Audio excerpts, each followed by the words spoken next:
Okay. Hello guys, welcome to my YouTube channel Yash Gupta study 24। तो ये हमारा लेक्चर नंबर 4 है जो कि है सॉफ्टवेयर इंजीनियरिंग का। ठीक है, तो हम इसमें क्या डिस्कस करेंगे? एसडीएलसी में हम डिस्कस करेंगे सबसे पहला मॉडल जो कि है वाटरफॉल मॉडल। तो एसडीएलसी क्या होता है?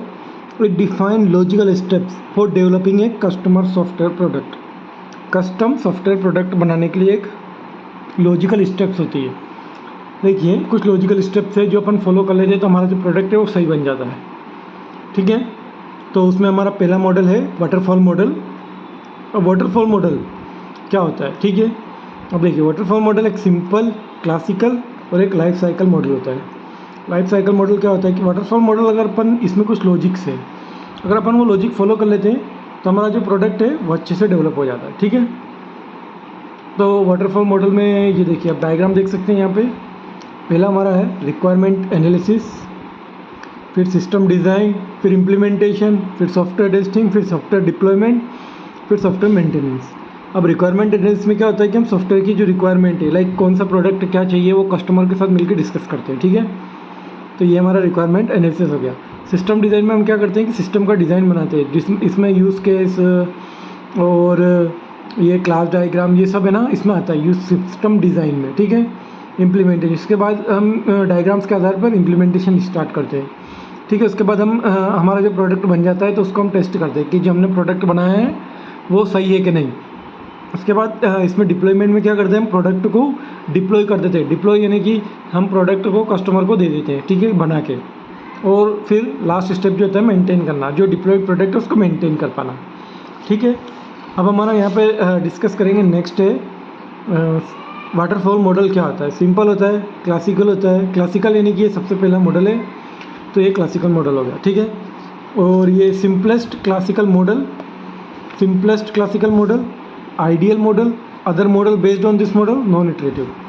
ठीक है, नॉन इटरेटिव का मतलब क्या होता है कि ये एक बार आप ये कंप्लीट कर लिया, उसके बाद आप इससे नीचे आओगे, उसके बाद वापस आप इस पर नहीं जा सकते, तो इटरेट नहीं कर सकते। आपको ये पहली बार में ही करना पड़ेगा, ये भी पहली बार में ही करना पड़ेगा, ये भी पहली बार में करना पड़ेगा, और इसी ऑर्डर में आप फॉलो कर सकते हो। जैसे कि वाटरफॉल होता है ना, पानी ऊपर से नीचे आता है, तो ये वाटरफॉल इसीलिए इसका नाम गया है कि ऊपर से नीचे आना। ठीक है, पानी की तरह, पानी कभी भी नीचे से ऊपर नहीं जाता है, हमेशा ऊपर से नीचे आता है। ठीक है, वो अपन बोरिंग ऑन करते हैं तभी ऊपर जाता है। ओके, तो next, also known as linear sequential life cycle model. ठीक है, इसको क्या बोलते हैं? अब देखिए, इसको मैंने ये वाला तो एक्सप्लेन कर दिया, लेकिन ये नहीं एक्सप्लेन किया। तो सिंपल होता है, क्लासिकल मॉडल होता है। क्लासिकल मतलब ये यूज़ नहीं करते हैं, ये बस एक क्लासिकल मॉडल है। जैसे कि क्लासिकल शॉट्स होते हैं ना क्रिकेट में, वैसे क्लासिकल मॉडल बोलते हैं इसको। ठीक है, उसके बाद other model based on this model. Other model यानी कि जो दूसरे मॉडल है वो इसी के आधार पर बेस्ड होते हैं, यानी कि वो अदर मॉडल जो हम वर्क करते हैं वो इसी आधार पर बेस्ड होते हैं।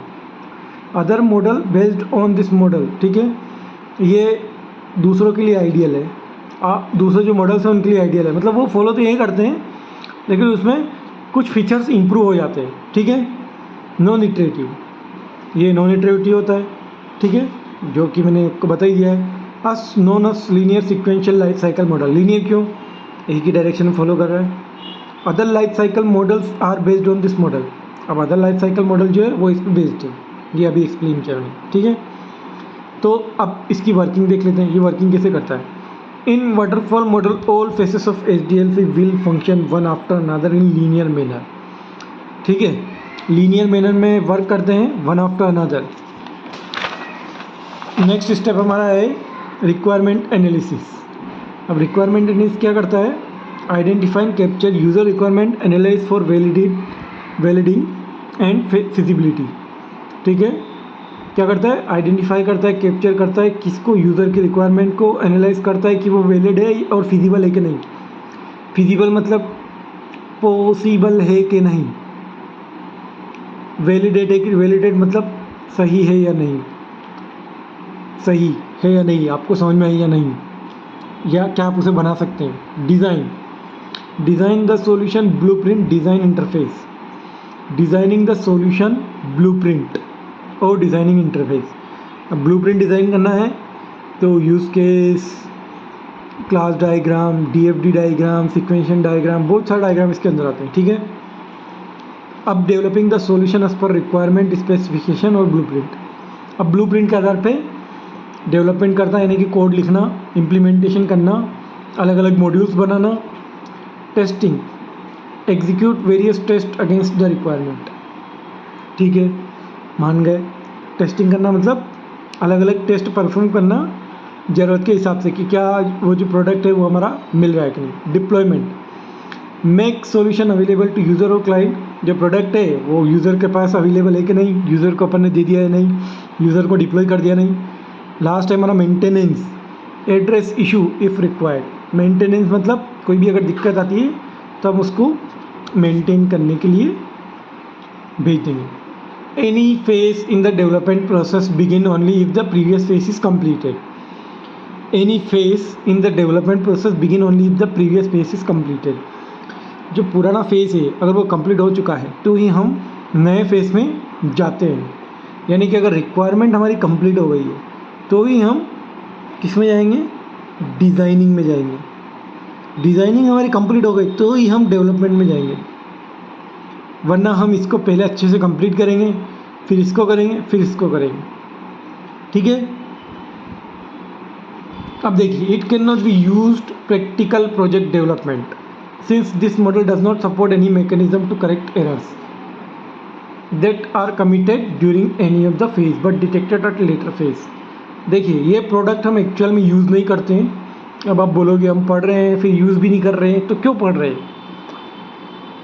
देखिए, हम इसको यूज़ इसलिए नहीं कर रहे हैं क्योंकि इसमें कोई भी जो एरर है, अगर कोई गलती हो गई, जैसे रिक्वायरमेंट निकालने में कोई गलती हो गई, तो अगर वो अपन उसको करेक्ट नहीं कर पा रहे हैं तो ऐसा तो है नहीं कि इंसान से कोई गलती ना हो, तो हम उसको यूज़ नहीं कर सकते क्योंकि इसमें रिक्वायरमेंट करेक्ट करने का कोई भी फेज़ नहीं है, कोई भी फेज़ नहीं जिससे हम एरर पता करें। लेकिन फिर पढ़ क्यों रहे हैं? तो हम पढ़ इसलिए रहे हैं क्योंकि इसी के आधार पर दूसरे मॉडल बेस्ड हैं जो कि ये वाली कमियां दूर करते हैं, एरर्स ठीक करने का मौका देते हैं, ठीक है।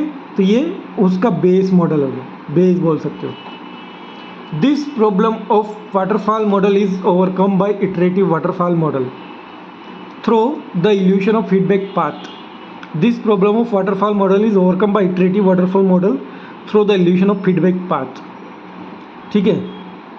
This problem of waterfall model is overcome bye iterative waterfall model. अब ये इस प्रॉब्लम का क्या ओवरकम है, क्या सॉल्यूशन है? इसका सॉल्यूशन ये निकला, this problem of waterfall model is overcome bye iterative waterfall model. देखिए, ये जो एरर करेक्ट करने का जो तरीका है वो यहाँ पे आप इटरेटिव वाटरफॉल मॉडल में मिल जाएगा, ठीक है। तो इटरेटिव वाटरफॉल मॉडल इसका इम्प्रूव्ड वर्जन है। अब इटरेटिव वाटरफॉल मॉडल क्या होता है कि ये सिंपल है, अंडरस्टैंडेबल है, but it is suitable only for well understood problems.